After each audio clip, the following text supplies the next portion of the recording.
तो ये आप लोगों के पास जो है चंद एक प्रॉपर्टीज हैं गैसेस के हवाले से। अब अगर इन प्रॉपर्टीज को अगर आप सामने रखें तो आप इजीली इसकी एक डेफिनेशन कर सकते हैं कि गैस के मॉलिक्यूल की या गैस की जो प्रॉपर्टी है इसकी क्या डेफिनेशन हो सकती है। तो गैस जो होती है ना, ये इंडेफिनिट शेप और इंडेफिनिट वॉल्यूम, क्योंकि जितनी भी गैसेस होती हैं ना ही इनका खास वॉल्यूम होता है और ना ही खास इनकी शेप होती है, क्योंकि इनके मॉलिक्यूल मुसलसल कंटिन्यूसली क्या करते रहते हैं, मूव करते रहते हैं। मूव करने की वजह से इसकी ना ही डेफिनेट शेप होती है और ना ही डेफिनेट वॉल्यूम। ठीक है, तो लिख सकते हैं गैसेस हैव indefinite shape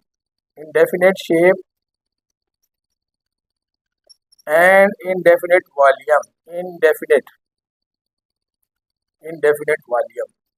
ना इनकी डेफिनेट शेप होती है और ना ही इनकी डेफिनेट वॉल्यूम होता है। इसको आप लोग पढ़ सकते हैं गैसेस की डेफिनेशन। तो ये आप लोगों के पास डेफिनेशन है और ये आप लोगों के पास उसकी प्रॉपर्टीज हैं, जिसको आप लोग वन बाय वन करके समझ सकते हैं। तो यहाँ मैंने आप लोगों को साथ साथ समझाया भी है और साथ साथ ये प्रॉपर्टीज जो है इनको मैंने लिखा भी है। ठीक है, तो ये आप लोगों के पास जो है ये डेफिनेशन है गैसेस के हवाले से। ठीक है, ये उसकी जो है प्रॉपर्टीज हैं। तो इन प्रॉपर्टीज को आप अपने जहन के अंदर रखें। इन प्रॉपर्टीज के अलावा एक दो और प्रॉपर्टीज है, उनको आप देख लें जो आप लोगों के सिलेबस में मेंशन है। एक तो आप लोगों के पास है जी डेंसिटी और दूसरी आप लोगों के पास है इफेक्ट ऑफ टेम्परेचर। तो फर्स्ट ऑफ ऑल जो आप लोगों के पास डेंसिटी को कहा गया उसमें, और आप लोगों को पता है कि density is equal to mass over volume.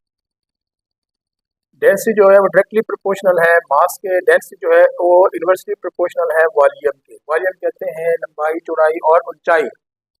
Volume से मुराद होती है लंबाई, मॉलिक्यूल के दरमियान कितना फासला है, लंबाई, चौड़ाई और ऊंचाई। क्योंकि आप लोग देखें गैस के मॉलिक्यूल्स के दरमियान में वॉल्यूम बहुत ज़्यादा है।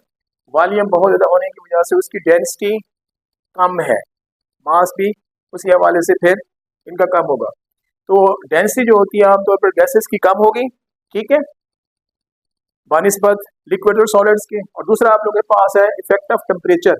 आप लोग देखें ना, अगर आप किसी ही कंटेनर को हीट देना शुरू कर दें तो यहाँ से जो आप लोगों के पास हीट होगी वो प्रोवाइड करेगी इसको किनेटिक एनर्जी। ठीक है, तो किनेटिक एनर्जी से इन मॉलिक्यूल्स की जो हरकत है वो मजीद बढ़ जाएगी आमतौर पर। ठीक है, तो आमतौर पर ये देखें कि टेम्परेचर देने से मॉलिक्यूल्स की जो मूवमेंट है वो मजीद क्या कर सकती है, बढ़ सकती है, क्योंकि मॉलिक्यूल्स की किनेटिक एनर्जी बढ़ती है। किनेटिक एनर्जी बढ़ने से मॉलिक्यूल की मूवमेंट क्या हो जाएगी, ज़्यादा। तो ये आप लोगों के पास जो है गैस के मॉलिक्यूल्स